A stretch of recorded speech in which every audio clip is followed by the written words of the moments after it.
our road to Budapest. We are back to the business of the Premier League, where we have three more fixtures to play before bringing the big one home. The wait for 22 years is almost over, people.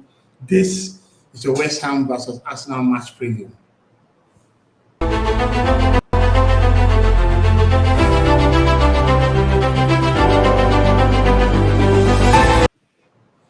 Welcome back to All About Arsenal. Right now, we are all vibing for the amazing thing that happened on Tuesday night, where first for the second time in our existence as a club, we made it to the Champions League final. You know, when we won the group and had the draws, there was so much talk, about how we had the easier draw and all that from the haters. But there was still the business of actually playing the games and winning them because it's very important. However, we played against Leverkusen, visited their by arena. There's a 1-1 draw. Everyone was about how Arsenal, you can't even win by Leverkusen, yada. Then we played the second leg. Eberechi, Declan Rice, smashed them off the park. And we moved to the quarterfinals against Sporting CP. Sporting CP also had a quite interesting run because in the first leg, they had lost to Bodo Glimt. Bodo Glimt had won Inter in the playoffs, and everyone was raving about how they were the next dark horses. But when Bodo Glimt visited Sporting CP, they were smashed 5-0. So Arsenal played against Sporting. Now, of course, we all know how that panned out. Arsenal visited the Joseph Edlard Stadium. And David Raya was the key man on the night, making lots of quality saves. Eventually, Kai Havertz had that late goal that gave Arsenal the winning advantage going into the second leg at the Emirates. And one of the main perks of coming first in the group was that every second leg was going to be at home, which was an amazing perk to have. So that's only us and Bayern Munich that had that perk, right? So Sporting comes to our home. The game was kind of a bit tense, but our lads did enough. 0-0, yes, they hit the post, yes, Trossard hit the post too. And now we're going to the quarterfinals. So the semifinals actually. And that was going to be between either Barcelona or Atletico Madrid. And we all know how that panned out. Barcelona, despite having all the stars, Atletico did enough to get the result against them. And when we visited the Wanda Metropolitano Stadium, we were meant to have won that game. Everyone with a good eye that works clearly saw that Hanko tackled Eberechi Eze in the box. But for some reason, that penalty wasn't given. But it didn't matter because on Tuesday night, we got our ticket to Budapest. What's up, Henry? How you doing, brother? Good to see you, man. Yeah. I'm chopping at the beat. I'm excited for this for this session. Yes, get in, man. So I'd like you to give me your honest opinion on how Tuesday night was for you, bro. I mean, it was Navy, it was everything, but because the funny thing was that I remember watching that semi-final 20 years ago against Villarreal. Yeah. Yes, in my dad's bedroom. I remember Lehmann saving that penalty, and I was ecstatic. From Riquelme, yeah. Yes, I was ecstatic, and I just had that same feeling, when the final whistle went. It was a breath of fresh air, for me, being in the final again after 20 years it's just something magical, Yeah, but it's been quite a while, man. 20 years. God damn. For a big of a club as Arsenal is I mean, we take it as it is right now. Yeah, although yes, Tuesday night was fun. What was your honest take on Wednesday night, knowing who we're going to play in the final? How was your take on that game? Shall we debate the first leg panned out when he was basically scoring? I know everybody was raving about how it was 5-4, But my thought was how poor the defenses were. But going into the game at the Allianz Stadium between PSG and Bayern Munich, what was your honest take on that game? Who are you rooting for, in quotes? Well, I think I would personally have preferred to play Bayern Munich, because I think that they are a bit more structured, in the way they play.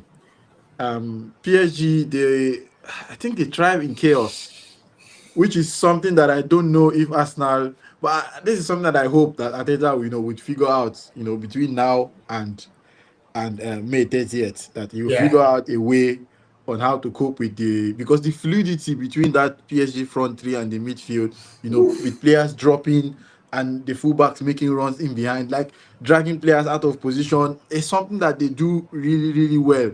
And yeah, it's very, very difficult, to maintain concentration for 90 minutes against them. So I think that between now and May 30th, Ateta should figure out a way. But again, going back to your question, I personally felt like Bayern would have been a much more easier game because Olises on the right, Diaz on the left, like they don't really pull and push you out of position that much. So I think Bayern would have been, I would have preferred to face Bayern. But I mean, in the end, I didn't really care that PSG won. Because I think that also I think the players should be motivated to get one back against PSG considering what yeah. we faced Last season. last season. So I mean it's there for the taking. It's there for the taking. We definitely have to give it a shot. Yeah, but one thing comes to my mind: the quality of the French league is not all that, right? But for some reason, when these same players come into the Champions League, they tend to play better than those that are in more established leagues. Because, like for instance, if PSG went to the final last season, they beat Liverpool, and Liverpool were outplayed basically, home and away. They got to Aston Villa. Yes, it was a tough game, but they still managed. They got to Arsenal. Arsenal actually dominated them over both legs. Donnarumma was in amazing form, but they found a way around Arsenal. In the final against Inter Milan, that was a waste of everybody's time. Like, seeing how Inter Milan played against Barca in the semis, we were hoping that that final against PSG would be quite interesting. So my talk now is that PSG has continued that trend.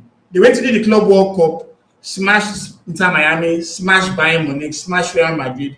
Obviously, Chelsea just had, in short, I would say maybe, I would love to call it lucky, but they just got the result that day. So now my question is, with the way the quality of the French league is not all that, how have these guys turned to a certain way where they basically boss teams in the rest of Europe? I think that it's based on two factors. One, um, Luis Enrique himself, he's a principled man. You can tell from his approach. And secondly, I think that based on the intensity of the league that they play in, they're able to keep their players fresh for the Champions League. I think that the problems that they had previously is because their French league games, the intensity is not as good as what it is in the Champions League. But the difference is that they didn't have the managers that would make them, maintain that standard. Luis Enrique is that man. If you are going to if you're going to rest players, you have to make sure that in training the intensity is at least at a very good level, which is something that he has been able to manage in the last 2 seasons. So the players have come in into their Champions League games, with a very good fatigue level, load management, and they've been also been able to manage the intensity um, in the Champions League. And I think that is down to the fact that Luis Enrique is a very, very principled coach. And I think in his training methods, you can basically, I think even if you remember back in the days when he was at Barcelona with Neymar and Suarez, they were Yeah. the fittest, and in terms of their pressing and counter attack, it was really, really good. And that's something that he's good at. So he has been able to blend the load management and also keeping that intensity at a good level.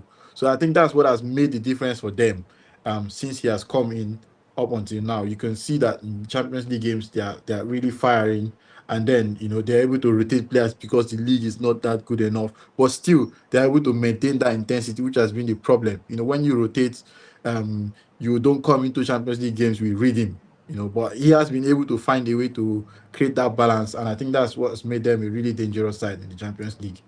Awesome. Tinuloke, my leader. Welcome, bro. Good to have you. I was just thinking about, when the Qatar Sports Investment Group took over PSG in 2011, they've had a litany of managers: Ancelotti, Laurent Blanc, Unai Emery, Thomas Tuchel, Mauricio Pochettino, and their. their I'm having echo. Hello? yo. Rory. Something's wrong with your own. I think from your end. Or was it Henry? I think the echo's gone now. I don't think it's me, Okay. Maybe it was Henry. Maybe he'll join back now.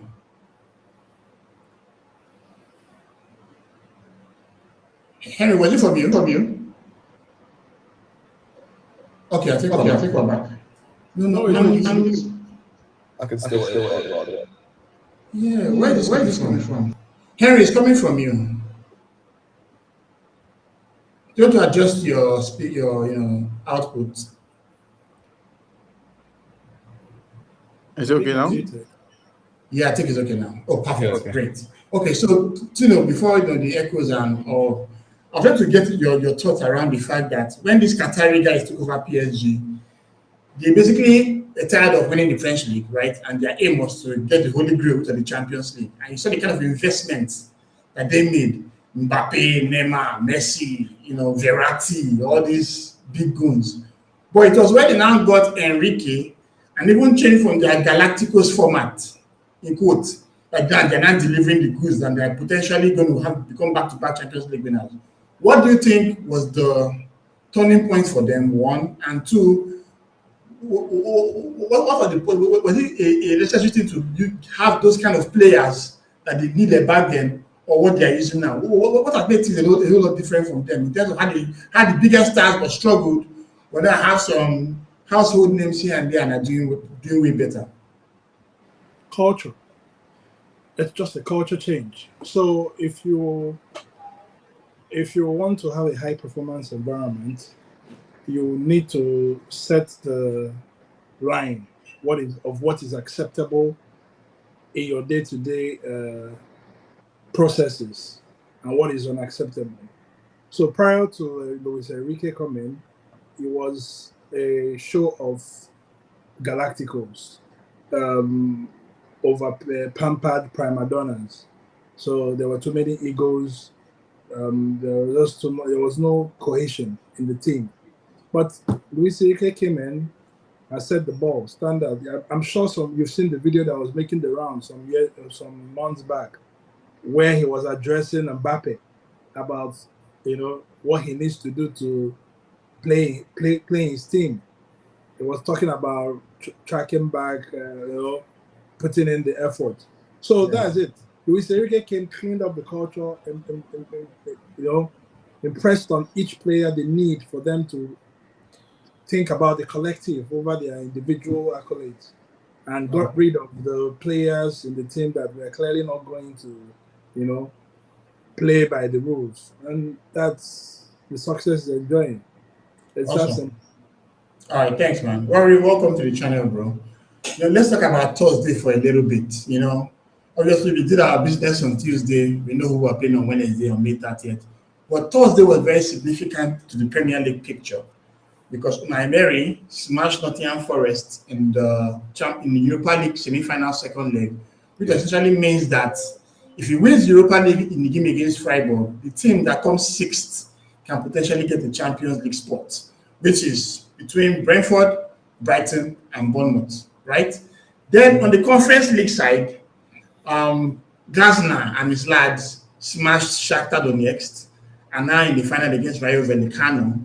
And that Conference League final is just 3 days after the potential final day of the season against Arsenal. So how big of an impact has this been on both sides? Bearing in mind that Man City still has the likes of Brentford and Bournemouth, and now we're potentially going to play against the Crystal Palace side that will be getting ready for the Conference League final.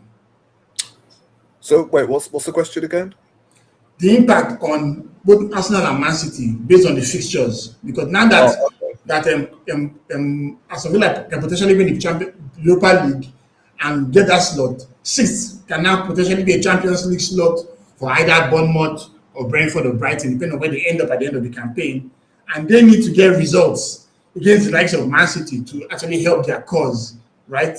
Then on the other side, you have the Crystal Palace team that are now in the Conference League final. It is 3 days away from Arsenal's match, and I will expect them to probably rotate a lot of players. So how big of an impact was this Thursday night on the future of the Premier League? Yeah. So like, obviously the fixtures will play a huge part. I think obviously Man City have got the benefit of the doubt from now until the end of the season, because I think 3 of their last 4 games are at home. If I'm not mistaken, I think they've only got 1 away game left, because they've got Brentford, Palace, Villa, and then Bournemouth is their last away game of the season. So that's probably the only benefit Man City have got from now until the end of the season. It's the fact they're playing most of their games at home. When you look at Arsenal, we've obviously got West Ham, and that's the only game that somewhat concerns me. And I think if we do beat West Ham, I can firmly come out with chest that we are going to win this title, because, as you said, Crystal Palace have got a Conference League final 3 days after that game, so they're not going to care, pretty much.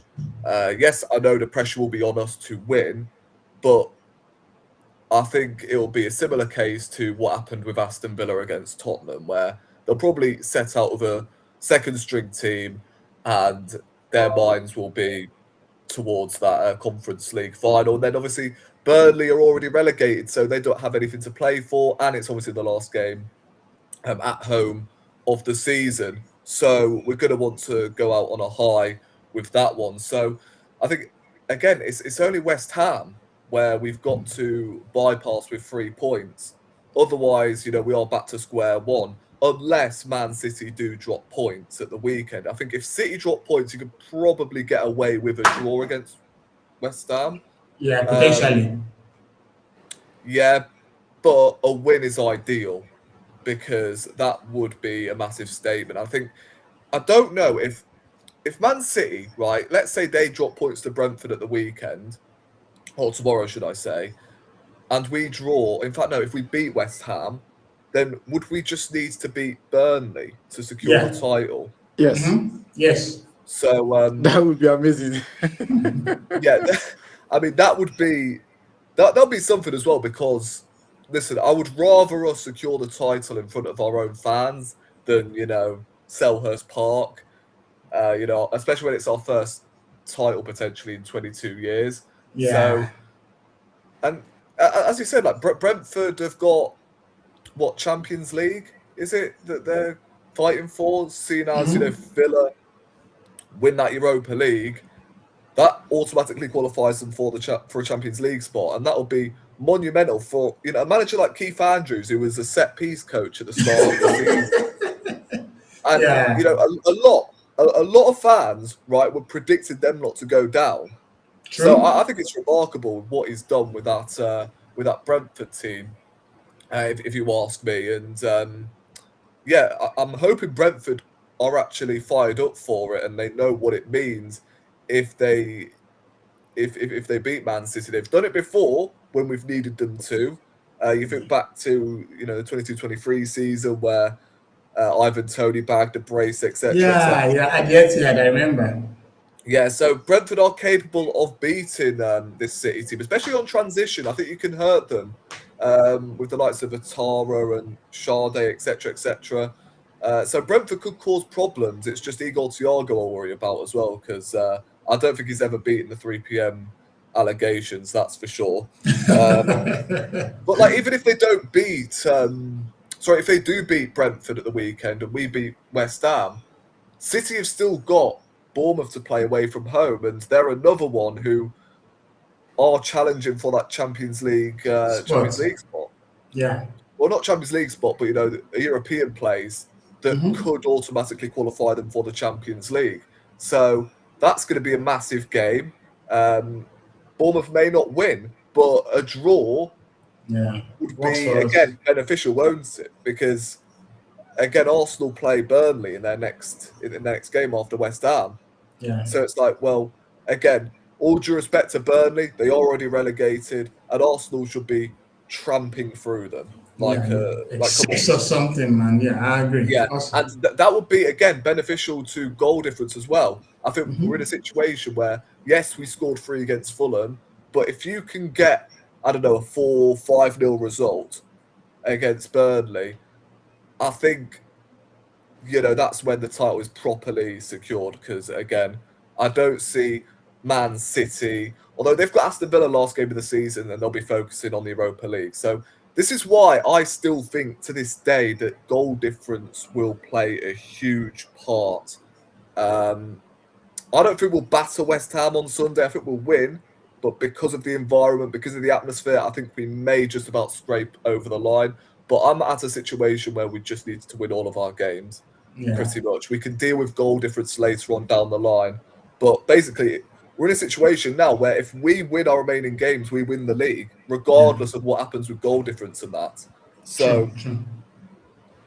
listen, Man City have got much harder games than us from now to the end of the season. Yes, they've got a game in hand, but then again, we win our games, we win the league, and I think as long as Arteta keeps the same format as what we've seen in the last couple of games, I think, yeah, for sure, we will get over the line this season, 100%, whether that be in both the Premier League and the Champions League or one of them. I don't care. I just want a trophy, the bare minimum, for God's sake. So that's my All right. perspective. All right, guys. So let's go to the press conference. And I think I'll start with you on this one. Obviously, I was asked a couple of questions. And one was about the timing to play Miles Lewis Kelly in midfield. MLS has been in this club all his life and was basically playing the inverted left fullback role. But in the crunch game against Fulham, and more importantly, your second leg clash against Atletico Madrid in the semi-finals of the Champions League, he was playing in those 2 games and he actually excelled. So how impressed have you been with MLS? And do you think he should remain in this position till the end of the season and build on this next season? I've been massively impressed with him. He's a midfielder for sure. If you recall, when he broke into when he first broke into the team, he was playing for Jack Wilshere's under 18s, and he was playing in midfield. And when he was recommended for the first team, it was as a midfielder. Jack went down in the interviews and saying that he's a midfielder. But Mikel told the young boy that his quickest route into the first team at that point was as a left back. Yeah. Obviously, he was going to play a lot in midfield because that was almost like he was replicating the Zinchenko role. Yes. Inverted left back. Yeah. So, and he was brilliant as a left back. He played that season very well, and now that he has been played in his natural position, with the training he has received playing out there on as a left back, tackling, fighting with wingers and all that. Yeah. I think even made him a better midfielder because you can see him now going in for. He's always had the thing he does that when he rides tackles, he gives you the back turns around. But now he's actively going into tackles and winning those in midfield. Mm-hmm. So I think there's no going back for him. He's a midfielder. He's going to battle it out with Zubimendi and the rest of the midfielders for his position. And England have, Arsenal has presented England a midfield 3 of Eze, Declan Rice, and Lewis Kelly. And I think it's something that the country can leverage on in future. Maybe not in this World Cup, but definitely those 3 complement themselves so well. And I think he should play and he should stay in the team to the end of the season. Okay, now going into next season, now you have a certain Nwaneri returning back from his disappointing spell in Marseille, and a Mikel Merino who's going to be fully fit probably after the World Cup. And you still have Rice, you still have Mendy, you still have Eze, you still have Odegaard. Won't that position be too overcrowded for him? you're speaking of one area, right? No, MLS. No, I mean, but he's good enough. If you're good enough, the talent is undeniable. If you have the talent to play, you are going to be the one to send your. He's keeping Zubimendi out of the team currently, if we are being honest here. So, Yeah. but I mean, we all understand that Zubimendi have played too many games. His legs need to be managed, and I think he will come back into the team for some of these games, because you also do not want to do the reverse of what you've done to him, to Lewis Kelly, and overplay him. But right now, I think there's enough time to rest in between games. So it's Lewis Kelly's spot to lose. And I think, next season, it's a new slate. Everybody starts with a new slate. Arsenal Football Club always has injuries. We never have. Trust me. Yeah. I remember when Hincapi was signed, and even Mosquera, there were moans in the fan base. Why are we buying defenders? Well, here we are. If we didn't sign Mosquera and Hincapi, Man, would have been roasted. it's a disaster. So, yeah, I agree. and it's not just Arsenal. I think to compete in the Premier League right now, you need to have a massive squad. To tie it back to what was said earlier about when Luis Enrique was the comments Mikel Arteta made about the other leagues. When Company responded to that query, he was in agreement that, look, these guys in England play 38 games. They don't have any breaks in winter. Yeah. They play the 2 domestic cups. I think it's probably the only big league that you have the FA Cup and the Carabao Cup. And it's a grueling league. So you need these players. So if there's Lewis Kelly, I think we have to even indict Arteta in a way for waiting till this. I mean, he could have played Lewis Kelly a lot more during the season. Yeah, it's only in January when we had too many injuries in midfield. Yeah, and saved Zubimendi's leg. Well, that's not the question. So that's really where we are. The person I think that is going to miss out is the guy from Brentford. What's his name? Norgard. Yes, Norgard is going to miss out. He's probably going to leave in the summer because the coach doesn't trust him, clearly. Yeah, for sure. Okay, so Rory, I think I was also asked about Gyökeres hold-up play improving. You said a lot of stuff about it, but I'd like to get your honest take on the same issue. Gyökeres has been like a different machine in recent weeks. Yeah. We've always known that he could finish. But one part of his game that really lacked was that hold-up play, and that's what we're clamoring for Kai Havertz to do.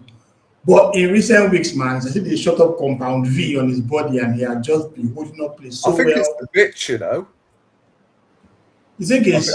I think it's the bitch, I really do. It might actually be because you think about it, like, Oh my days. maybe.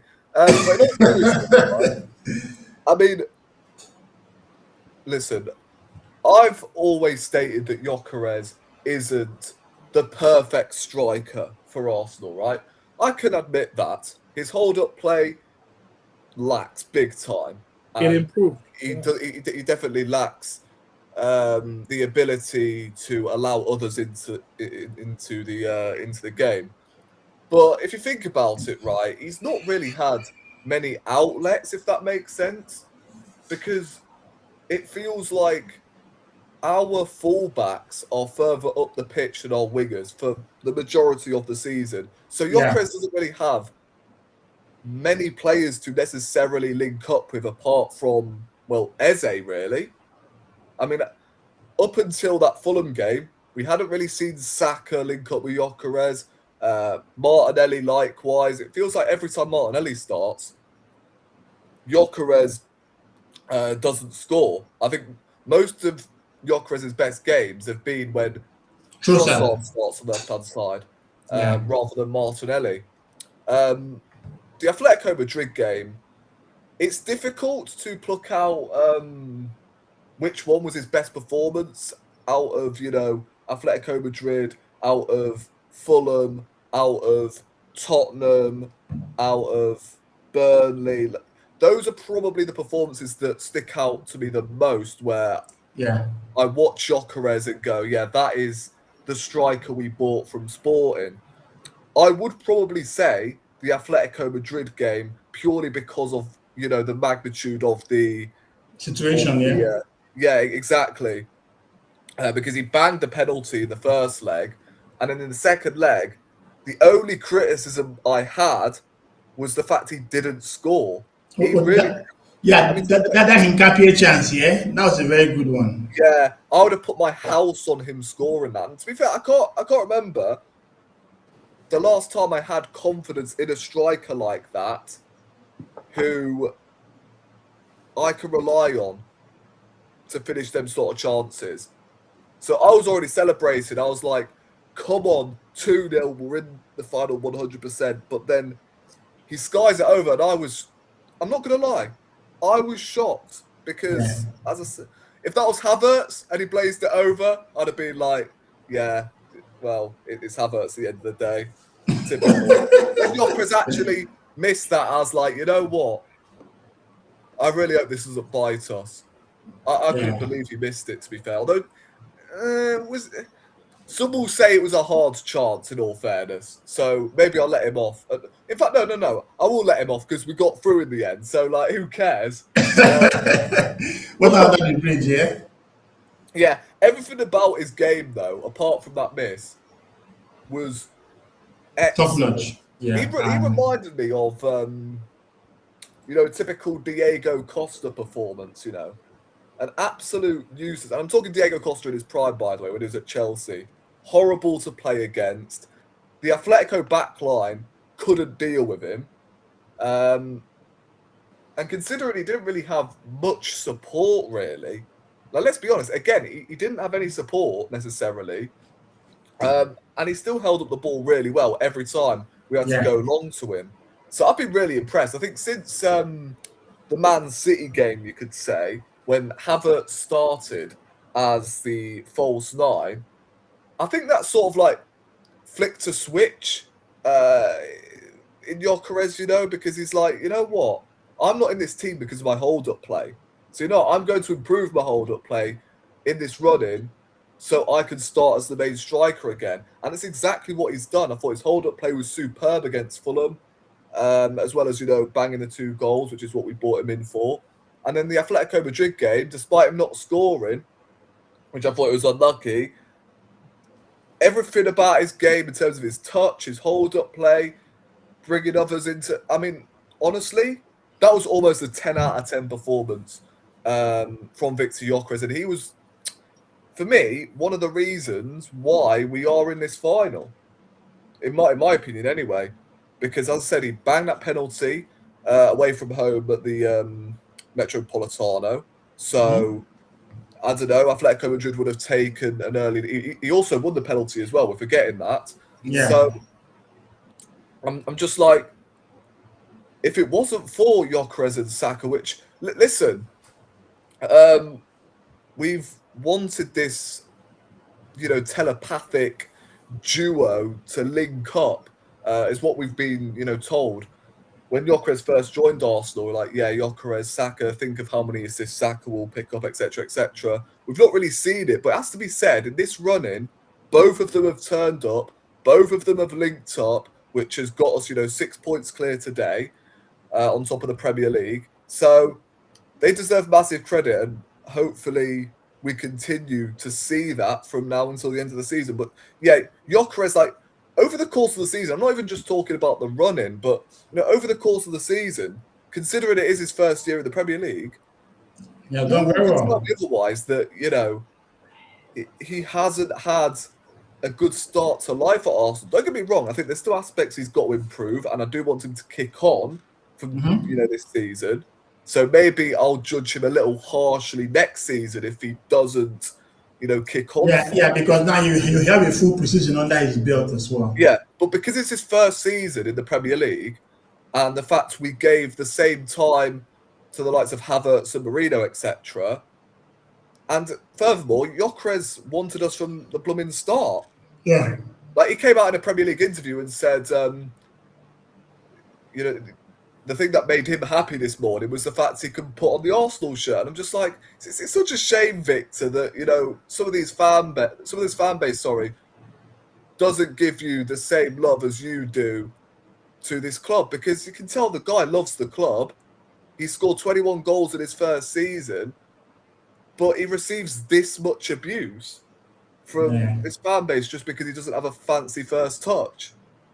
It's unbelievable. But yeah, I've been really impressed with Gyökeres this season, considering it is his first year, and a Champions League final, a Carabao Cup final, scored in the semi-final, by the way.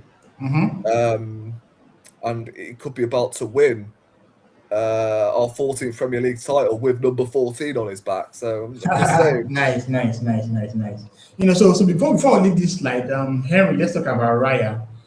He was asked about, Arteta was asked about Raya helping us in big moments. Raya has had 17 clean sheets in the Premier League, back-to-back Golden Glove for 3 times in a row. And he also has the most clean sheets in the Champions League. Arsenal has conceded only 6 goals in the Champions League. It's very mental. So when you remember when we had Ramsdale and when we transitioned to Raya and how the fan base were kind of basically fighting Arteta over the switch, how impressed have you been with Raya? And now that Kepa has come, what's your take on that, the goalkeeping union, as they call it in the club? From desktop all 8 BQK. Before I even talk about the Raya situation, I would first like to address the elephant in the room, which is Kepa. I don't think that he should continue at the club next season. I don't have that really? much. No, but how many number 2s are as good as Kepa in the Premier League? I don't have any confidence. Or except from the fact that if we're going to have a big game, then he shouldn't be playing. Like, if there's going to be any big game in the cup competition or something, because he has literally cost us in that FA Cup and in the Carabao Cup. No. The FA Cup was Ben White. It wasn't Kepa. But I mean, I feel like one of those goals. And the Carabao Cup, if Kai Havertz scored the early chance, game state. It's game state now. You have to be objective. It's an if Havertz scored. However, sometimes you need your goalkeeper to keep you in the game. Okay, fair enough. Yeah. I think one of those 2 goals, Raya would have saved for sure in that semi-final, and it would have just been a boost, somehow if he had saved one of those goals, it would have been 1-1 on the day or something, and would have had a chance to win that game. But not taking anything away from that, I'm just saying that I don't think that the team or the defense has that confidence when he plays, especially in those big games where we come under a bit of pressure. So he can stay probably at the club, but maybe if we get like anywhere close to the quarterfinal or something, he shouldn't be playing anymore. I think we're done with that charity. Yeah, you played all the games, we let you play the final. It cost us that final. That was BS. It cost us majorly that final, and I think that's a lesson that we have all learned, and I hope that Arteta has also learned that lesson from that. Then talking about Raya himself, considering the switch from Ramsdale to, I was also at that point, not the biggest fan of that switch. But again, okay, so sorry, before you continue, why exactly were you not a big fan of that switch? Yeah, because I think Ramsdale had a good season. There were a couple of big moments. He saved, like especially in that title run that we had. Came up trumps. He came up very big against. I think he made a massive save against Salah. I think also against Leicester, a free kick he saved from Madison. It was like, so there were a lot of big moments that Ramsdale had also. But these bozo moments also was there every now and then. Raya came in. He was really shaky at the start. You could see that there was something different between him and Ramsdale, especially his strongest attribute, which is like claiming crosses, and he's very good at that, reading where the crosses are going to go in, and just be on time. So he was something different, but he also had this uncertainty about him, and I think maybe that came as a result of the pressure that the fan base put, especially around the goalkeeping situation, because Ramsdale was loved by everyone, and then you get Raya in, everyone was just waiting for him to make a mistake. You know, he didn't feel that much confidence, so it wasn't really a good start for Raya, and that Right. also contributed to the way the fans, perceived the situation at that point. But as time went on, it was just crystal clear that he was a step ahead of Ramsdale. He moved us to whatever position that we are right now. I think Raya has been a very, very massive. Part of it. He Yeah. has played a massive part in where we find ourselves today. So even though I think that at that point I thought that it wasn't the right choice, but ultimately time has shown that Raya I think is a world class goalkeeper. I think maybe top 3 in the world right now. Do you guys Awesome. think he's the best right now? I don't know. I would still say Courtois for what he has done. Yeah. Courtois has been a the beast. last Right, couple right of now, years. though, I think he's probably top 2. Right now. Yeah. I Because, don't know. I feel like I would still. Who you mean, Courtois or Raya? no. I know. New is done. Donnarumma is He's still very up good. there. He's very good. Sometimes very good, sometimes very shit. Yeah. Who else? Courtois. Alisson is always injured. He's currently injured a lot, so I don't know. But he's still a Yeah. good But goalkeeper. I agree with you, Rory. It's actually a good shout for maybe top 2 or top 3. Yeah, I think Raya's a more complete goalkeeper than Donnarumma. You could argue. Oh yeah, for sure. But Raya's better distributing the ball 100%. Because I don't. You know what? This may sound unpopular, but I don't think Donnarumma was ever the right goalkeeper for Man City. I honestly think they play better with Trafford in goal, which I think Donnarumma has single-handedly saved them won Man many City. points, man. He has he single-handedly given has. Man City Yeah. at least 10 points this season. Yeah. There's also been games where he's looked a bit dodgy from crosses, and when he's True. distributing the ball, it feels like every time Man City play the ball back to him, they panic. So now they're restricting themselves from passing it back to him, which I've actually realised as well. True. Yeah, I think the last straw was that Kai Havertz moment where he cleared the ball on Havertz's body. Yeah. It kind of really exactly. put them on edge. Yeah. Even in the Everton game, I thought it was very weak from that cross, and I think Fulham as well, where they won 5-4. He was really He had the power out in there. dodgy when it comes to crosses as well, but very good shot stopper. I'm not taking that away from him. Yeah. Don't get me wrong. But the part of him I hate the most is all those 94th minute saves when Man City are meant to have a draw or something and you just come out of. He's always there. I hate that. There. I can think of the Liverpool game. I can think of some other games this season where you just miss some. Even the semi-final last season against PSG. Yeah. No. That was the worst. That was It just the worst. looked like we couldn't score. Yeah, because I agree. All right, Tino. So let's talk about our opponents. On Sunday night, they are quite inconsistent. They are very dangerous. They are very physical. They have the aerial strength. But I would like to ask you, watching West Ham in this entire campaign, what has basically stood out for you watching them as a team, and what should Arsenal be wary of going into this game? They had a dreadful start to the season, and with Potter. Yeah, but in recent weeks they've been. I think after Christmas they've started picking up points, and in a decent run of they were in a decent run of form before their last game, where they were smashed by Brentford. I believe it was Brentford. Yeah, Brentford. Yes. So they are fighting for their life. It appears like West Ham is always in this position where they are battling relegation and they manage to survive in the nick of time. So we are going there to face a very difficult game. I don't think so. When I say difficult, it's not going to be. It's not going to be an even game. So it's not like they are not going to be a superior team to the Arsenal. But they are going to make life difficult. So, like I recommended the last time, get an early goal and you smash this team. And you see, West Ham is an away ground where we've gotten very big wins in the Yeah, last 6-0, 5-2. 6-0, You 5-0. know, So yeah. I think it's a place that the Arsenal love to play. The boys like playing. And with the wins, underneath their wings currently, they won the Fulham match. Man City dropped points. They got to the Champions League final. I don't think these guys have what it takes to to cause any kind of upset. But the boys need to go and play the game.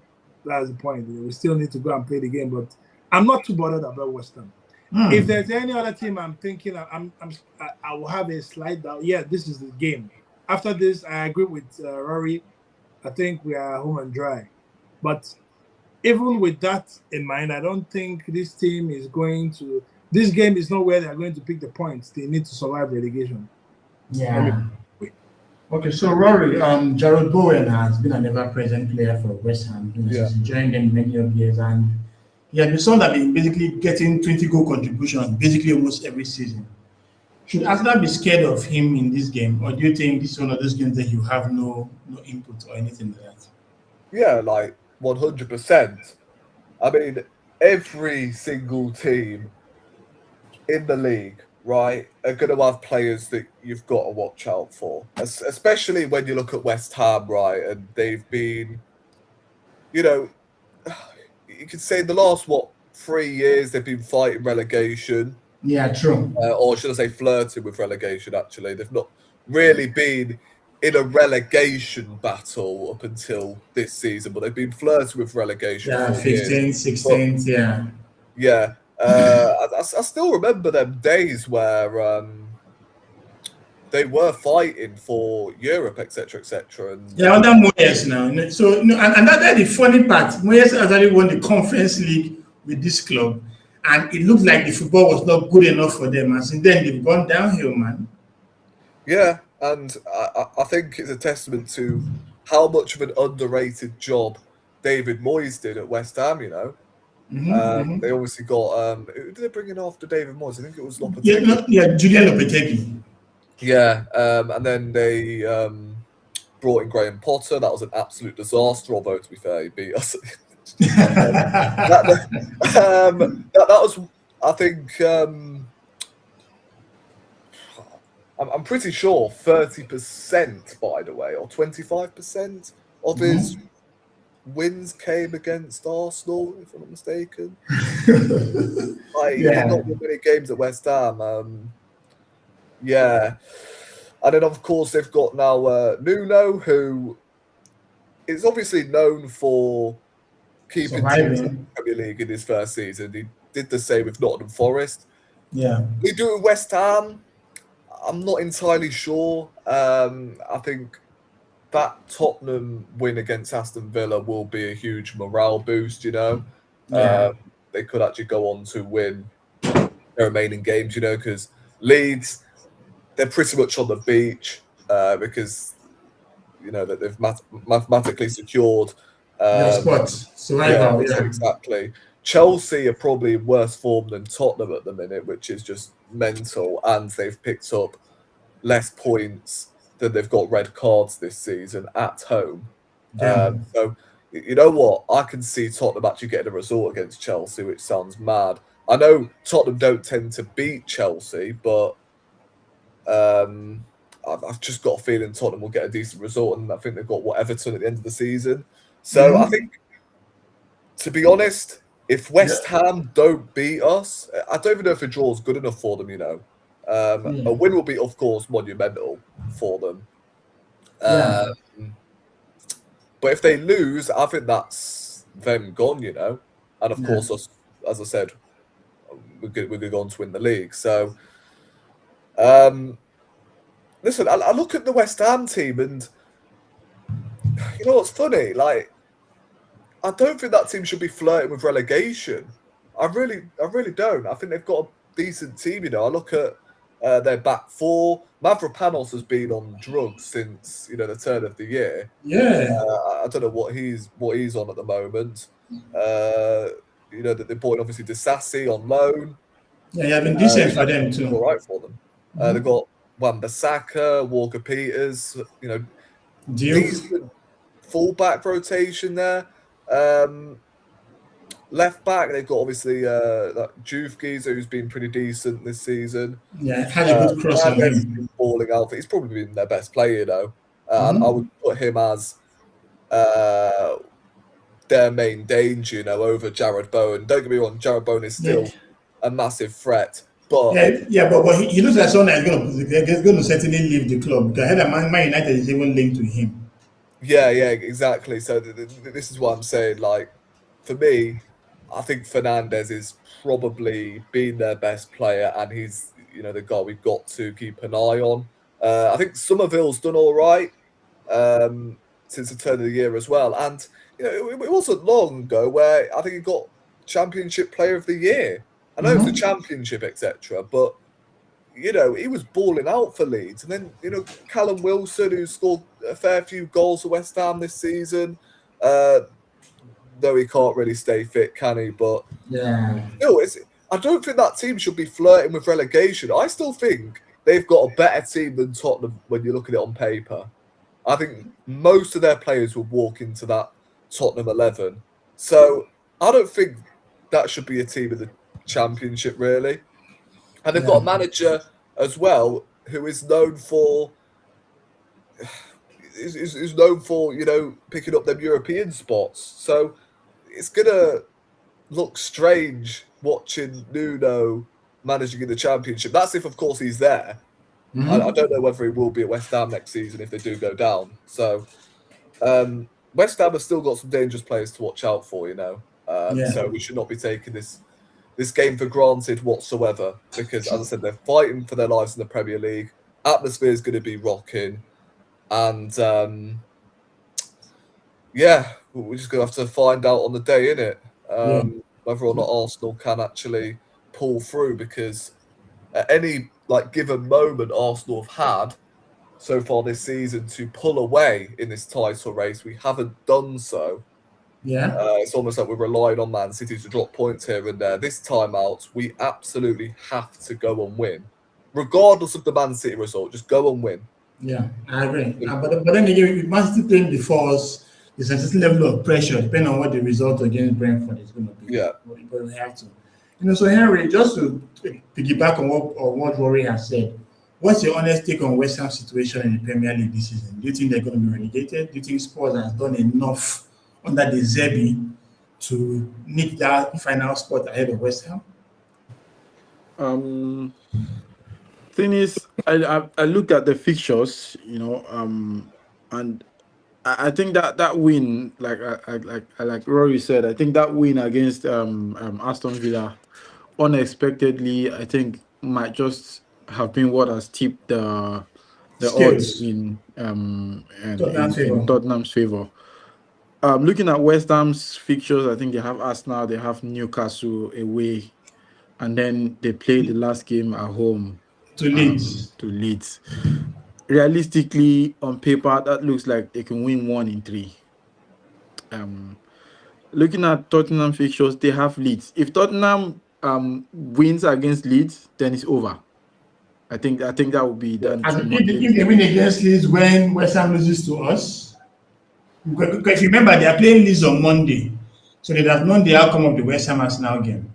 Yeah, the thing is, I don't think that Arsenal are going to lose to West Ham. So I'm just going based on the fact that I think on paper Arsenal look like it's a better team. Not look like Arsenal's a better team. Newcastle look like they're going to get the job because it's at home. Ascension, I think they're going to get the job done, or worst case scenario, a draw. And then the last game against Leeds, I think maybe they might win because Leeds are probably then safe. You know, they don't have anything to play for on that last day. But I still think that if Tottenham win against Leeds, that's where the biggest problem for West Ham comes in, because then it's just going to be too much of a. I think right now it's 1 point, so it then stretches up to 4 points with 2 games left. Oof, too much, yeah. I think that would be it. If Spurs can get that win against Leeds, but if they don't win against Leeds, I think that it's going to be tricky, especially if Leeds pick up all 3 points. If they get a draw, it's still a bit dicey. But if Leeds win that game, then I don't know. I feel like Tottenham might be, because they face Chelsea and then they face Everton. Everton. It's not going to be an easy game for them also, because Everton are also chasing down a European spot. So, I mean, it's still up to all to play for. But we see. I think the results of this weekend will definitely give us an indication as to who is going to relegate. This season. But no, I think West Ham, like Rory said, I don't think that they should be. I think on paper I think they should have a better team than even Leeds. But Yeah. I don't know how they find themselves in this position, and it's just really sad. All right, man. So, Tino, let's talk about the big boys, Arsenal's form. Going into the Carabao Cup final where we lost to Man City, we had to wait for a long international break, came back, played Southampton and also lost. They went against Sporting CP. It was a poor performance. Raya basically kept us in that game, but we nicked a goal from Havertz. They played the Premier League against Bournemouth and lost. Then drew with Sporting, a very big performance. Then played Man City and lost. So our form has really been bad. However, since the Newcastle game, you can see that there's been a turn. So, in your own honest opinion, where do you think things change for us now in terms of for the best? I think things started changing for Arsenal in the City game. Arsenal lost the game, but it was the best performance I had seen from us in a long time. Yeah. Since the turn of the New Year. So that the performance gave me hope that the team was beginning to find a way back. So that was why I believe the Newcastle game was the next one. It was so critical that we got the win. So when guys were talking about points, goal difference, I said, no, forget about goal difference. Just get these wins. You need to build momentum, and you find the team. So right now, Arsenal have received like a second wind. So we have received a second win. You can tell when you see them on the pitch. When Arsenal is good, you don't need anybody to tell you. You can see the ball zipping. You see, when Arsenal is accused of playing haram ball, I know it's mostly banter, and even Arsenal fans have adopted the banter, but it's not true. The team, when they are playing well, score a lot of goals. Arsenal has in the last 3 seasons have been one of the top scorers in Europe. Mm-hmm. So the thing is that the style of football is not. It's functional. It's not entertaining, like you see with Bayern Munich or PSG. The way Arsenal plays, they play a functional style of football that is direct, is slow. They bait you, then they strike. And Arsenal is generally clinical. Yeah. Like, we don't create a lot of chances, but the few chances Arsenal create, they score goals with them. So that has sort of returned to the team. So that's why I don't feel too much nerves anymore. Obviously, it's Arsenal, and we've not won the league in 22 years, so we cannot be cocky. But the way the team is playing, when we were not playing well, I was concerned, But now Arsenal is playing well, and I feel that when Arsenal is playing well, they find there are so many tools in the shed to get a result, and all it takes is 1-0 to the Arsenal, and it's over for you, because that defense is really good. I agree. It's really good. So I mean, Raya three times Golden Glove. Mm-hmm. It's a fantastic team. I saw one stat during the rounds this evening that the last time Gabriel and Saliba considered an open play goal in the Champions League was in November of 2024. Something ridiculous. And I'm like, how is this possible? So it's a really well drilled team, and I think that defense is going to win us the league. It's not the forwards that win us the league; it's the defense. Yeah. You see, attack wins games, defense wins titles. Yeah. That's a very famous saying. So, Henry, let's talk about fitness. So, Tino said earlier, when we were talking about MLS, that we always have many injuries. But I think in recent weeks, Arteta has had a really, really big squad to choose from, which has afforded him the chance to bring in a couple of players and rest some. So, how big of a boost has it been for us having most of our key players back fully fit?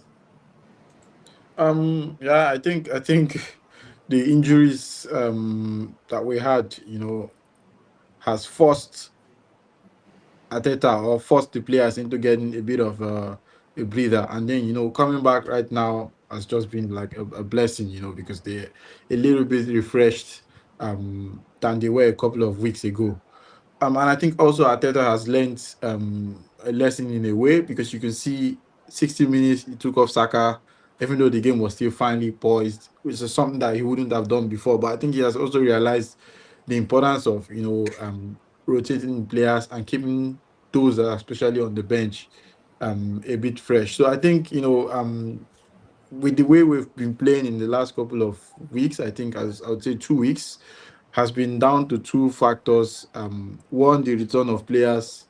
Two, the way we have changed in the way we build up. I think now we build up slightly different than the way we used to play before. So I think that has given the opposition something new to think about.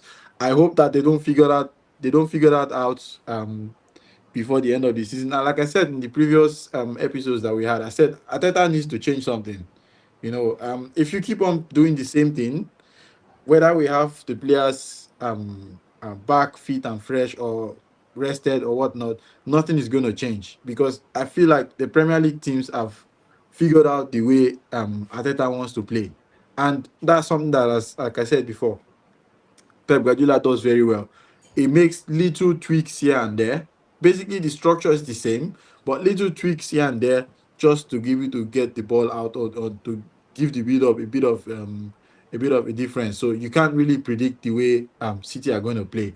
But Arteta has been really one-dimensional in the way he wants his team to play, with the inverting of Calafiori if he's available, and I think it has been a bit stale. But now the way he plays with Lewis Kelly, coming in and being vertical with the same way and the same line that Rice, stays, has given teams a bit of a difference, in terms of the way they press Arsenal. And then, we have now Eze being able to roam around, so it's giving the team something new. So I hope that we are able to, just keep this till the end of the season. It's looking pretty good. And I think we only have Timber left to come back. I don't know, and Merino. I don't know. I think Merino might probably make it for the Champions League final. With Timber, I don't know how long he's going to be out. I think I heard until middle of May. I'm not quite sure, but it would be nice to have those guys back for at least the final. Maybe get a week before the final, just to get a bit of match fitness. But definitely, the return of players back has given us a bit of a boost, and also with the slight structural change that we've had, in the last 2 weeks, has given us something different. Awesome, awesome. So before we leave this slide, Rory, let's talk about the structural change that Henry was speaking about. Declan Rice immediately transitioned to a full-time six in recent weeks. We've had lots of Luis Kelly and Mendy switch places. I've also seen Eze and Odegaard also switch places. So how has this change in the midfield dynamic been for you as a national fan watching it? Obviously, our defense remains the same. Gabriel Saliba with either Nkapie or Calafiori, who is fit. But I think the midfield has been tweaked a little bit. How enjoyable has it been for you seeing this change at this time of the season? And what's the long-term benefit of it? You asking me? Yeah, Well, yeah, it's been beneficial, and you know what? Credit to the manager for doing this, because I didn't see it coming. I'm not going to lie. Just because we've been persisting with this Subamendi Declan Rice double pivot all season. I'm not saying that it hasn't worked, because it's got us where we are today. But we just needed a little bit of athleticism in midfield, as well as just a little bit of power, a bit of progression, and Declan Rice provides all of that from the six role, and then you put him alongside someone like Skelly, who can progress the ball, who does produce that same athleticism as Declan Rice does. Both of them complement each other so well. And again, it's been 2 games, and I'm not saying Skelly will play every single game and he will maintain that same level. He's going to have a couple of poor games in midfield, right?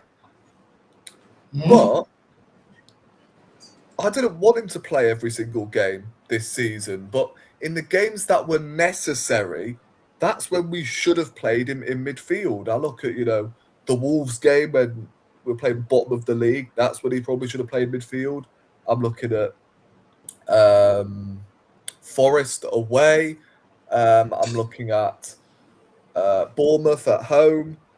I'm looking at specific games where we could have given Skelly a run out in midfield when Zubimendi was, providing these mistakes, etc., and he was costing us quite a few games. So I think Skelly has been treated quite harshly this season, but as I said, credit to the manager for doing it at the business end, right? Because it takes some kahunas to do that. It's great to see Declan Rice back in the six because that is his best position, right? He's not a Gerrard, he's not a Scholes, he's not a Fabregas. He's more of a Michael Carrick, a Rodri mold. You know what I'm saying? Like, he is someone that can dictate the tempo and off the ball sweeps up every now and then. So that's why he plays as the six for me, and that's why Skelly plays as the box-to-box midfielder, and then you've got Eze, feeding them pockets, etc. So I think it seems to be benefiting our forward line a lot better as well, because I'm seeing us attack way better than I've seen us attack previously, and I think it's just because of the progression in midfield. I've been saying that I think it is a problem, or it has been a problem all season, that we've just not been able to progress the ball enough. It's sideways, backwards. And I said that I don't think it is due to the attacking players being so poor. I just don't think they're getting enough of the ball, to be honest, because as I said, it's just we play the ball to the wingers, we hit it off the defender, it's a corner, set piece, or whatever, right? But now with Skelly in midfield, I'm seeing triangles, I'm seeing give and goes, and again, like the football wasn't pretty on display against Athletic. I'm not saying that it was the best in terms of football, but when you go from the Fulham game, right, and this is my problem, if you're performing on a regular basis the way we played against Atletico, for instance, and we're just winning 1-0 every week through a set piece, fair enough, you get the results, etc., but it doesn't feel sustainable because the performances will catch up on you like it did in April. But if you have a performance where you play expansive football, one touch, triangles, etc., like we did against Fulham, battered them in the first half, you could afford to have that game where it's ugly. It didn't work too well. Paper, but you get out of there with a win. I don't mind that. True. Because you're showing signs of you're showing signs of a proactive manager that's willing to change your personnel.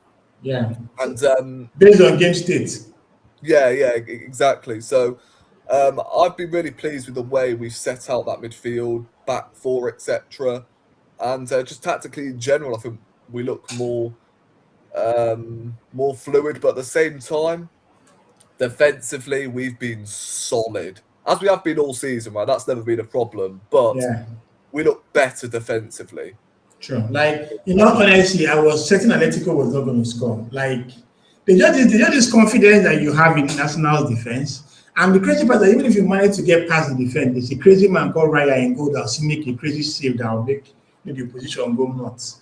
So, let's talk of injuries. Right now we have only two players that are still unavailable for selection, which is Merino and Timber. So Merino is currently on grass, not doing any contact yet. Do you have any optimism that he might potentially play a part this season, or should he just focus on getting fit for Spain in the World Cup? Yeah, maybe he'll play against Crystal Palace, the last game of the season, and be ready for the Champions League final. Because he's been a big miss, a huge miss, especially when Havertz got injured. We've Yeah, lost physicality in midfield and up front, and it's really. I think our loss of form collided with his injury against Manchester United. Or was it he got injured against Man United? yeah, against Man United, yeah. Yeah, we lost the game, and after that, we went through a lukewarm patch.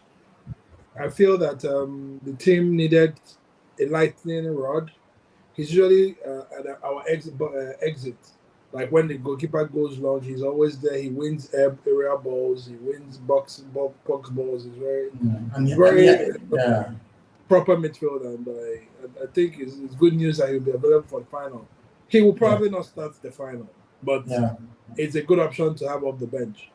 Awesome. Then, but on our injury situation, I think it's not rocket science that our uptick in form aligned with Everyone being fit, players coming back. Yeah, it's football. Listen, you can only coach as much as you can.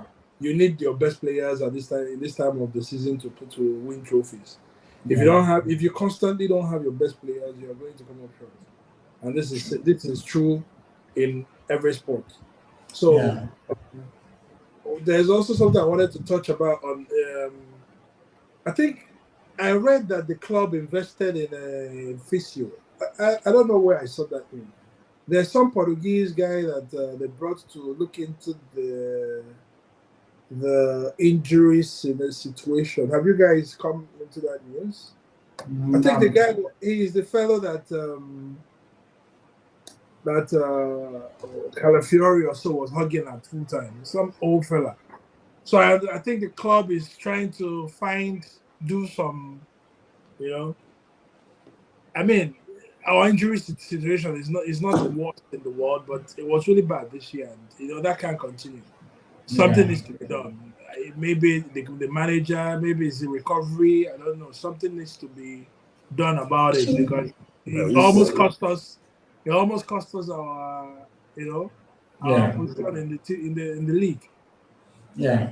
So Henry, against Everton on the 14th of March, Duran Timber came off as a sub, and since then we have not seen him at all.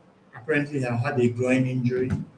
When his absence, we got Ben White back into the side, who was basically cold. And, we saw it in performances how he struggled to the point where Mosquera, who is a centre back, started being a right back just because of Ben White's frailties. However, in the Atletico game, Ben White kind of looked at Ben White of old, The question I have for you now is that on May 30, if Timber is not still fit, who would you prefer to play against Kvaratskhelia, White or Mosquera?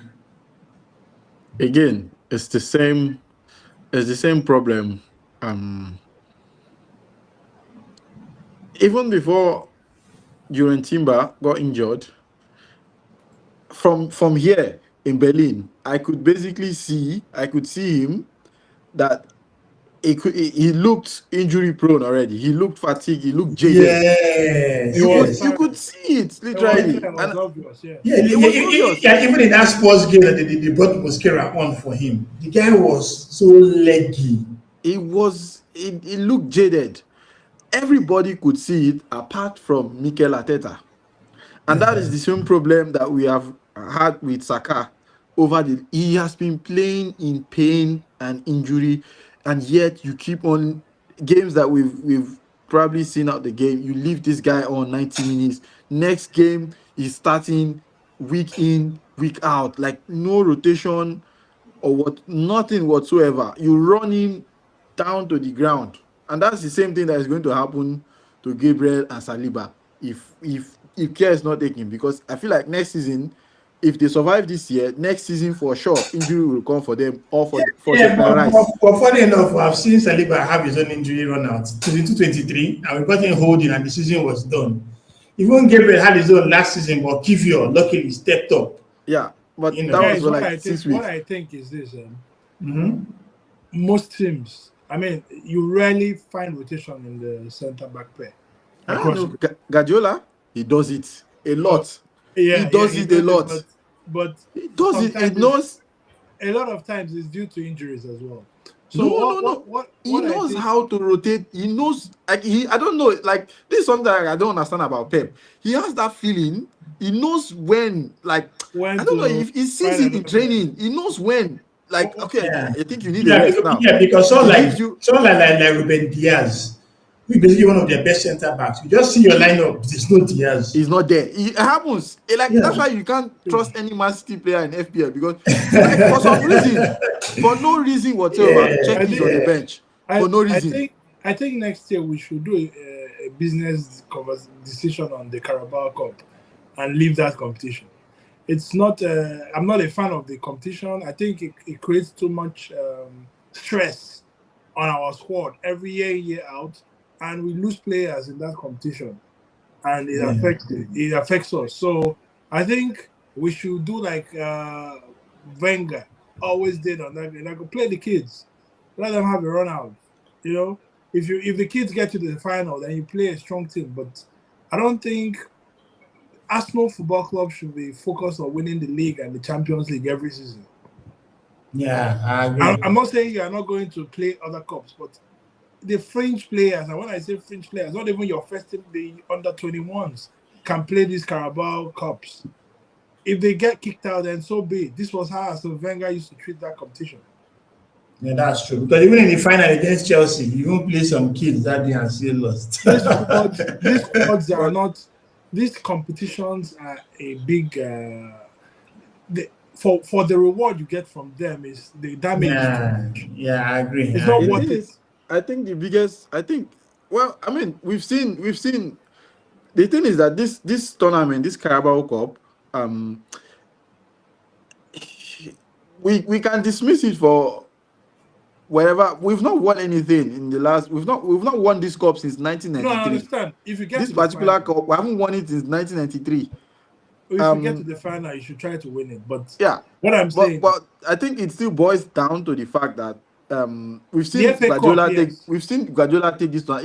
He won it 4 times in a row. I think he has won it 6 times or so in total, or he five. takes it very seriously. Um, Yeah. but still, if you look, if you watch, he rotates his players in these cups like a lot. Even recently in the FA Cup, if you saw the lineup, literally he rotated everyone. There was even Yeah, Haaland, and it yeah, doesn't have no, a Champions League to play. yeah. But if we go, if it was Arsenal, for example, same starting 11. And why?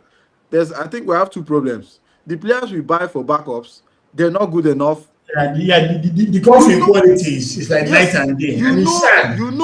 you know that this player is not good enough. Why then do you go for him? No, but sometimes, like for instance, the Madueke deal. Obviously, there was some prospect around him, potential around him, and Saka needed a real backup. We have tried Reece Nelson, we tried Sterling, but it's very clear that when Madueke is on the pitch, you can't compare to when Saka is on the pitch. For But how much? 60 million. Do you think that if we had put in maybe 20 more million, we wouldn't have gotten Semenyo? no, Semedo was 65 million. It wasn't that expensive. No, I'm just But saying, like if we wanted to get him in the summer, yeah, yeah, right? yeah. Do you think we would have not been able to get him?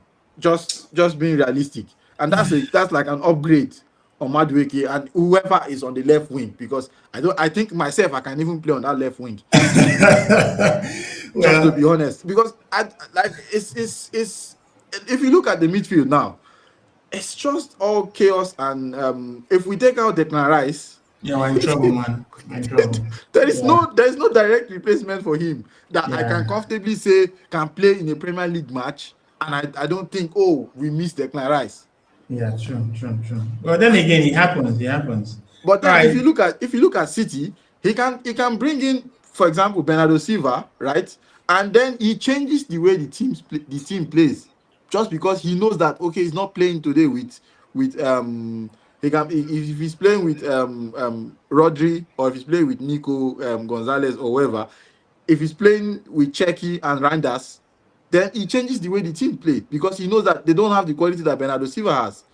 And then maybe he moves Silva to the wing. Like, he has a way of doing these things when he rotates the players. And then he changes the way the team play just based on the players he has at that point. And Yeah. there was a point this season, he was playing Nico Riley in midfield. They played like a diamond. Yeah, and that's why he needs to leave. I beg, we're tired of him. He has spent 10 years. They should do and go. Yeah, but you see that this chopping and changing and fitting the team based on the way the players you have is something that every top manager should have, and that's something that I've been questioning about Mikel Arteta over the years. If you know that you want to play the same way, then maybe you get like a second team that is as good as your first team. So then you're able to rotate. If that is not the case, and you don't think that you trust the players that you have to play in the big games, then you will keep on having the same injury issues over the years. We'll keep on having the same injury issues because he will run down the players into the ground, and then next year we start complaining with the same injury issues. So I Yes. think the recruitment is the first thing. The way the manager sets up the team, and in terms of making his decision on when to rotate players, is also very, very questionable. So I think these are the two issues that we have Yeah. currently. Before we start talking about why we have so many injuries, this is what we need to focus on. Makes sense. All right, guys. So, Rory, let's look at the latest results on both sides. For West Ham, their last 5 games, they've won two, drawn two. They drew with Leeds, drew with Crystal Palace, beat Everton, and beat Wolves. And of course, they were smashed by Brentford. While Arsenal's form has certainly improved. Following the loss of Man City, they beat Newcastle, drew with Atleti, won Fulham, of course, beat Atleti to go to the final. So one thing I've noticed about West Ham this season was the fact that they've dropped way too many points at home, especially in games when they could have potentially won. Would this be one of those games again, or is it just because they're playing against a team like Arsenal that is way better than them, or do you just believe that their current run of form will continue instead, where they will probably drop some more points against Arsenal? Yeah, I mean, to me, if you look at the latest results, right, between both teams, I think you could argue a draw is written all over it, right? Because West Ham 2 wins in their last 5, and then you've got Arsenal, which you compare it to last week, where I think it was, I can't remember the top of my head, but I think it was like 1 win or maybe 2 in our last in our last 5. You compare it to now, and it is looking a lot better. I'm not going to lie. Yeah. You look at that Brentford result for West Ham. I think that might change everything, because if we played West Ham, let's say after they played against Everton, for instance, then I'll be looking at that going, oh, unbeaten in their last 4. That last minute winner they bagged against Everton. Yeah, they're going to be up for this game. Trust me, and I still think they will. By the way, because it's that they're in must-win territory at the moment, or at least Yeah. picking up points territory, because they simply can't lose, or else they're They're cooked. cooked, man. Yeah. But I think that Brentford result may have dampened the mood from the fan base to the squad, etc., etc. Manager, maybe I could be wrong, but although they lost 3-0, I do think it does flatter Brentford a little bit, considering the chances West Ham created. Yeah. They clipped the bar on the post like 3 times as well. Yeah. That game was crazy. So they can create chances, and we can't really afford to let them have many opportunities, because it seems like every time with Arsenal, we can't have one game where teams pepper our goal and then they miss countless chances. It's always the case of, well, if you give them one chance, they bloody score. And then our Yeah. backs are against the wall, like, oh my days, what are we going to do here? They've scored to make it either 1-0, 1-1, etc. And now we have to go again, etc. I can't remember the last time that happened, to be honest, in an Arsenal game, where a team is properly peppered our goal. but it seems like, as I said, it's always the one chance they're given, it ends in goal every time against Arsenal. I think when you look at when you look at both games away from home at West Ham, obviously we scored 11 goals over the last 2 years, so that's something that we can take in consideration as well. West Ham have obviously got better defensively. Well, I'll give them that. Nuno is known for his defensive stability, right? So West Ham, understandably, look better defensively for me. They have kept a couple of clean sheets in there, so it's not really easy. Trust me. All right. So, guys, it's time we talk about the predicted lineups. So, Tina, I'll start with you here. So, what I've cooked up on the slides for West Ham will be Hermanson in goal, Diouf on the left-hand side, Walker Peters on the right, with Disasi and Mavropanos in the middle. Of course, there may few four with Somerville on the left wing, Bowen on the right wing, Fernandez, Susek with Pablo and Castellanos, playing in attack. Whilst for our team, I'm thinking of the whole mindset of if it's not broken, don't fix it. So looking at this lineup that is here, who would you change and who would you add from the Arsenal side? I'll bring in Mosquera to play at right back. Okay. I think Benjamin White has played a bit too many games in the last week. Then, I just get on the threat that he'll face with Somerville. I think this game, Arsenal is completely going to impose their will on getting to a Champions League final is like a drug. Trust me, you are going to be shocked at the way that Arsenal is going to play this game. They are going to be all over West Ham from the get-go. Except West Ham do stuff like, sometimes they do that thing like maybe leave a part of the pitch dry so that the ball is not zipping or over or don't wet it. There are things you can do to affect the physical components of the game. But if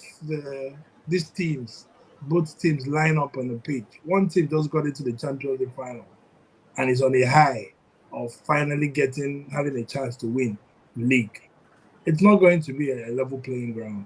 The psychology of the sport is too much on the Arsenal side. It's tilting too much the Arsenal way for. So obviously, I'm going to prepare the game plan, thinking of how to nullify their threats. But it's more about how to impose our will on the game. So if you want to play Benjamin White, you play him. But I'm thinking more about managing the physical, the game load on them. So for me, I'll change the fullbacks. I'll go with Hincapié. Hincapié on the other side too. Yeah. Then again, because I know Kala just came back, so you have to be careful with him too. Exactly. Hincapié and Mosquera I change. White I change. Then I keep Lewis Kelly. I keep Rice. I keep.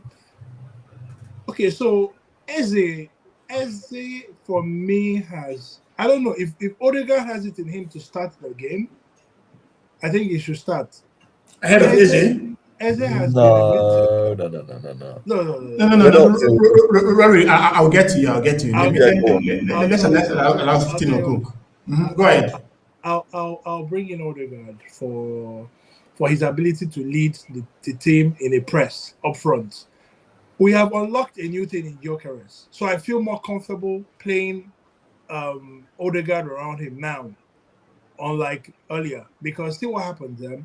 Before, the ball couldn't stick with Gyökeres, but now the team has found that whenever he makes a channel run, that the ball is there to be played in. You don't even have to have anybody near him when you make that pass. He's going to get the ball, he's going to hold it up, and he's going to bring in people into play.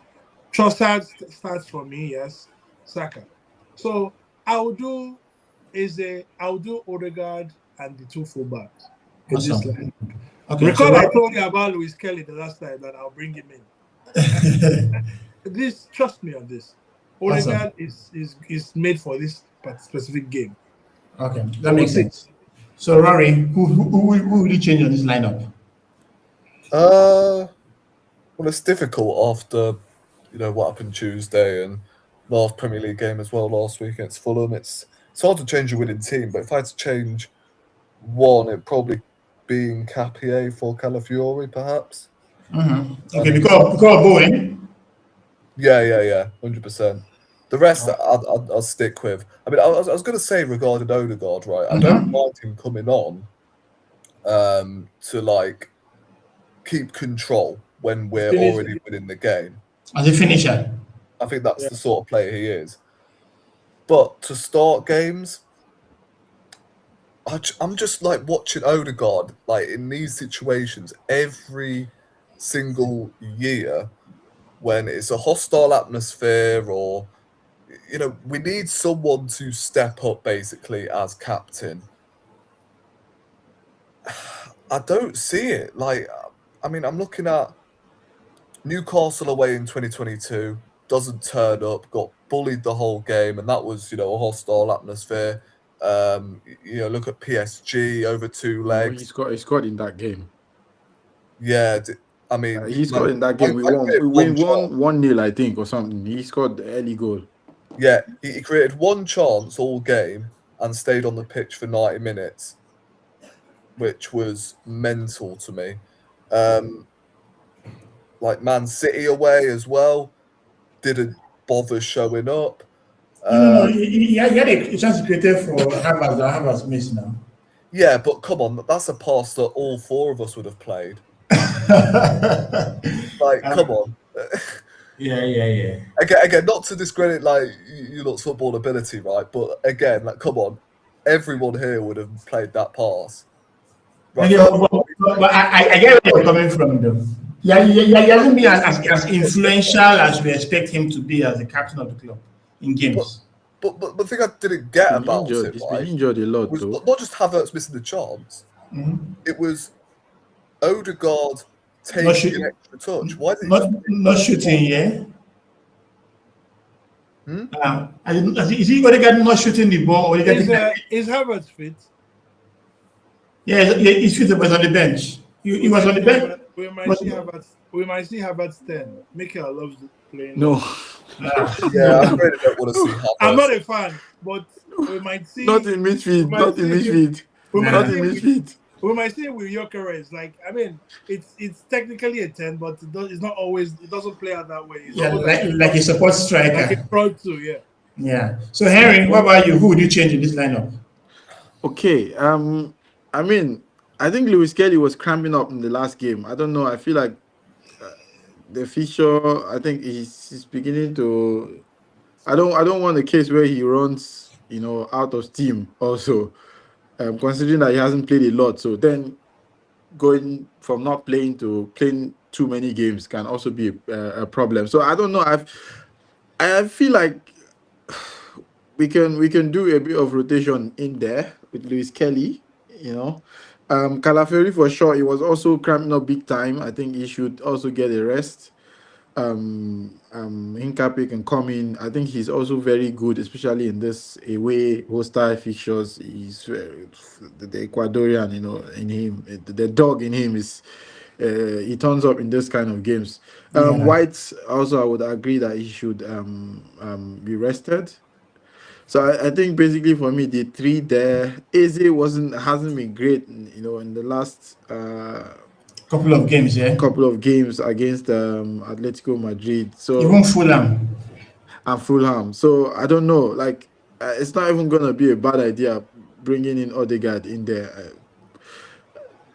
I don't think it's even gonna be a bad idea. But Eze, gives up something with that directness and his ability to shoot.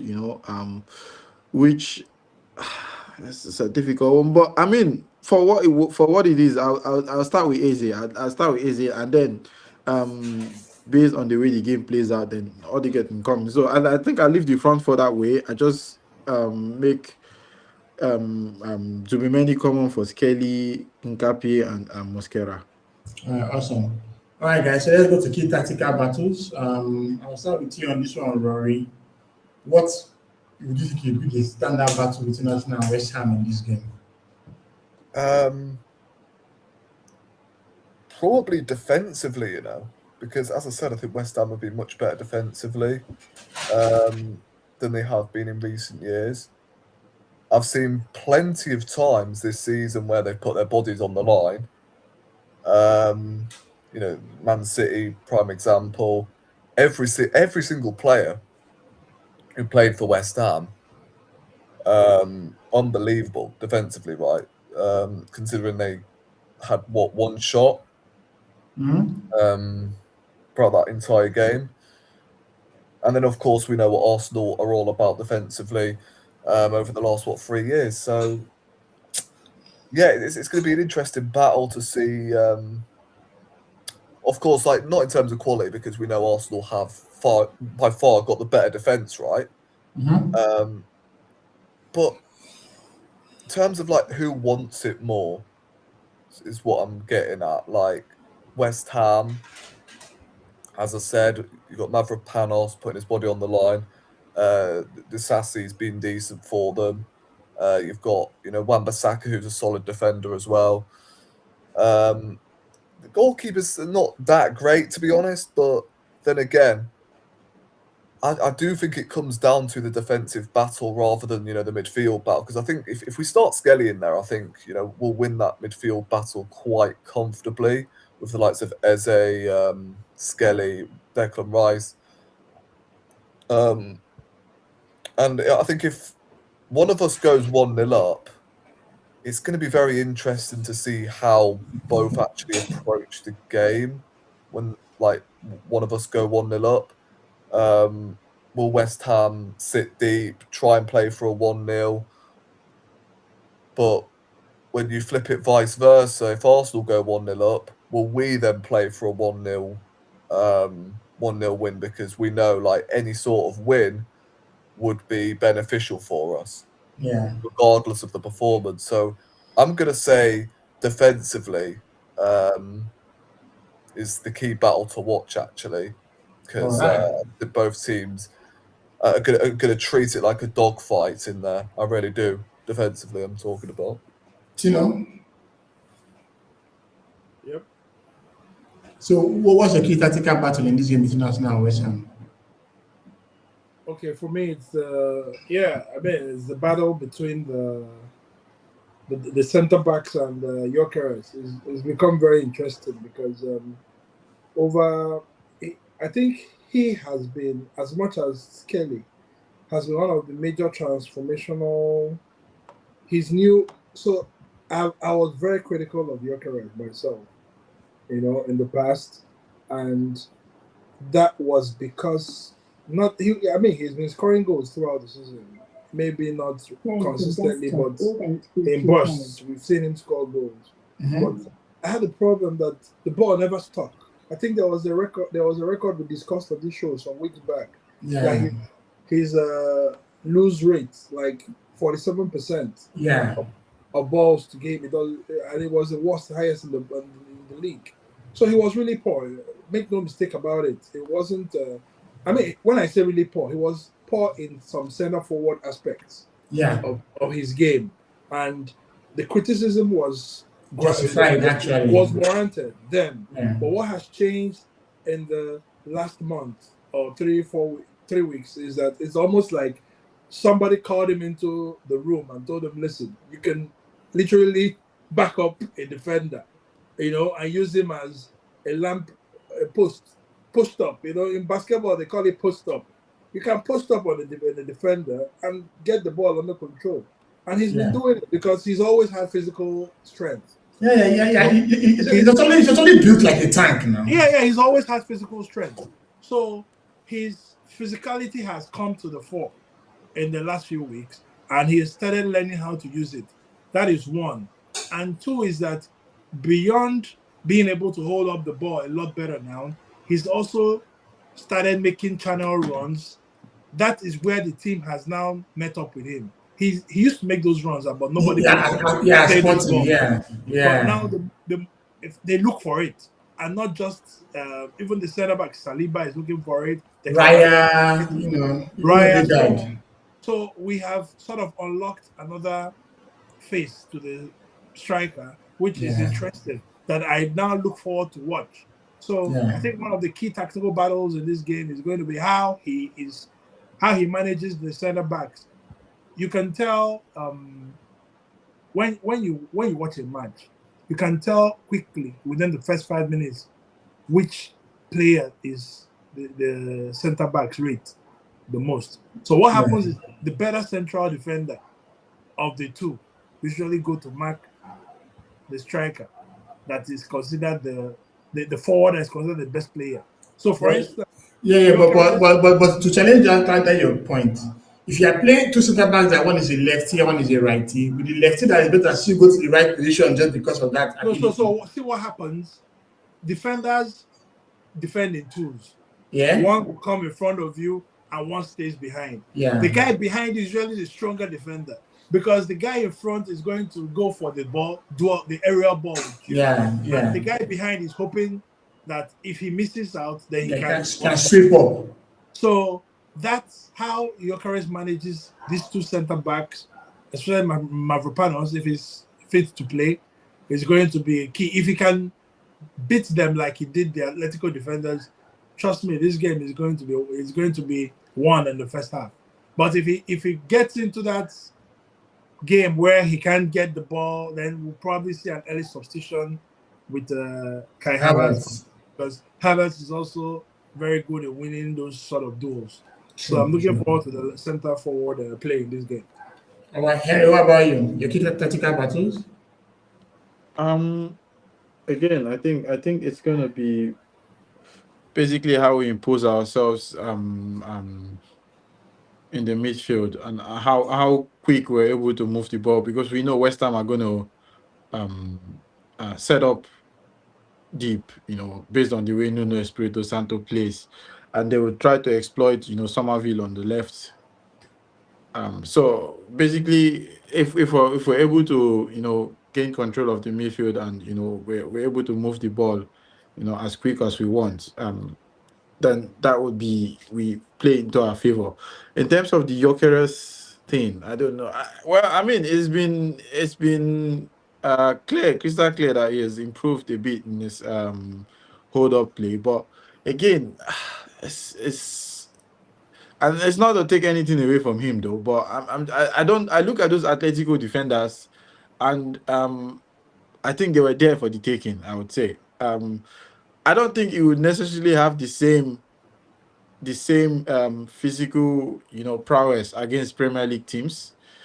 Especially looking at those Western pairing there of Disasi and whoever Mavropanos. If both of them, I don't think he's gonna basically physically impose himself the way he did with Atletico Madrid and the last game before that. I think that was Fulham. He was also good in that. So I feel like we are buying too much into this. It's only been 2 games. Well, I don't think that we should expect that in the long term. I think that most of the Premier teams are physically stronger than Atletico Madrid. So, however, I'll give it to him that maybe I think he has been. It's something that he made these runs, these channel runs that you talked about. He made those runs, especially when he played at Sporting Sporting. Lisbon. When he came to Arsenal, it was a bit different with the way the team builds up because it's a bit more methodical and a bit more slower. So, but I mean, for example, the goal we scored, it came from a channel run and he got that ball in behind, made the cross. Um, I give it to him that's we've been able to bring that into play. I think maybe that's something that Arteta has pointed out. But again, I don't know. We West Ham sitting that deep. I don't know how much he's going to be able to influence proceedings in this game. So again, it will lie on how fast we're able to get the ball to Saka, get the ball to Trossard. If we're able to beat one or two men, double up on the fullbacks and pick our crosses in on at the right time. I think that's more of a realistic approach because I think it will be crowded in that middle, especially when they're sitting that much deep. The midfielders are going to be very, very close to the centre back. So I don't think that we should expect much, in that regard from him. Bringing players into play. I think what would be really important in this game is getting control of the midfield and being able to move that ball from left to right so we can bring our wingers and we can get our fullbacks in these attacking positions. I think that will give us a better chance of getting a good result in this game. Okay, awesome. So we have a couple of folks in the chat. Jordan said big ups to AT and Rory. Always good to have you, bro. So finally, let's talk about the match prediction. So Tino, as always, I'll ask you for the exact score line and who is going to score for both Arsenal and West Ham. So what's your match prediction and who is going to score in the game? 3-1 to the Arsenal. Okay, scorers. Saka, yeah. Mm-hmm. Gyökeres has been in good form. Mm-hmm. I think Trossard will break his duck. My goodness, Go since December. Okay, so who's score for West Ham? His goal job. So For who's West score? Ham, it's going to be Bowen, yeah. All Bowen, right, the danger man. Rory. I'm gonna go 2-1 Arsenal. Okay, scorers. I think Eze will score, and I think Gabriel, because he likes a goal away at West Ham, you know. Mm-hmm. Who's score for West Ham? I couldn't care less who scores to West Ham, to be honest. Probably Mavropanos, to be honest. Written in the stars, yeah. Henry. Yeah, tricky one. I would say, is Callum Wilson available? Yeah, but he usually starts from the bench. Their main striker is Tati Castellanos. Then I would say something like a 4-1. Okay. So who's score If for we us? we get an early goal, I think Saka scores. Eze scores, and we also might have Gabriel with a set piece. I think it's due. A set piece goal is due again. I think maybe I think that's 3. Mm-hmm. Maybe Saka scores twice Oh, in nice. that game. Then the West Ham And scorer. then Callum Wilson from the bench to grab his consolation goal. Awesome. All right, guys. So we've come to the end of tonight's stream. As always, a pleasure cooking with you guys. But these guys are also on YouTube. So we have Rory on Red RD, you have Henry on DHS Unplugged, and we have Tino watching all the games after we win. Once So- we win, I'm jumping on all the content. I don't sleep. Yeah, so I have their channels on the description. Please don't forget to follow them and subscribe to their I'll content. sign up. Yeah. Awesome. So Rory, Red RD, what's the plan for the rest of the week? Yeah, so I might cover the Man City game tomorrow. Okay, nice. Monday, so maybe a video out tomorrow. Of course, I'll be covering the Arsenal West Ham game. Hopefully, I'll be saying, "Yo, we've pretty much secured this title," or it's going to be absolute despair and we've dropped points to flipping West Ham. It's either one of the two. This is shaping up to be arguably Arsenal's best week in their history, or arguably the worst. We're just probably not the worst because we've reached the Champions League final, but in terms of the Premier League title's technically in our hands, and we've got PSG in the final. So if we win this league, it will then release the pressure off us to then win that final. I really think that if we win this league, our performance next season will be crazy. Like that's because right now there's this pressure. Everybody just wants to just grab it, right? And once you have it and you have that gold badge here, there's just this confidence that comes with it. And then of course, Monday I've got my show in it, so hopefully we'll have more panelists than we did on Monday. Because, The last one, I when I checked, it was only 3, right? Yeah, so it was me, Darkside, and Dom. Basically, we were just waffling for about an hour. And we almost turned that into like an Everton Man City watch along. Yeah. Yeah, for the second half. The fact we got an hour's stream out of it is quite impressive, So I'm quite happy with it. But we should be back next week with a stronger panelist, that's for sure. Yeah. Sorry for not turning up. I know I really wanted to watch that Man City game. Yeah, no, it's calm, bro. Like, it is what it is. I mean, as I said, I've got quite a few guests lined up actually. So well, that's if they are available Monday. So stay tuned for that. Henry, Only got something as well. A couple more shows until the end of the season. Jesus, it feels like I've done about 3. Nice. That's awesome.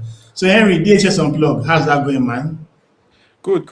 Hopefully we get the win. I will be dropping a banter video if we get that win, because I'm most likely confident that we're gonna be winning the title. So the comeback is gonna be loud.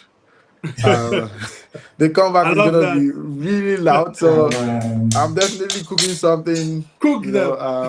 If we win that game, Awesome. So yeah. That's good to know. So what about you, Tino? Like I told you, hopping around from Rory to Harry to you to the big account. I'm all over the place. All right, awesome, man. All right, guys, thanks for coming through tonight. Don't forget to like and subscribe to our folks on the chat.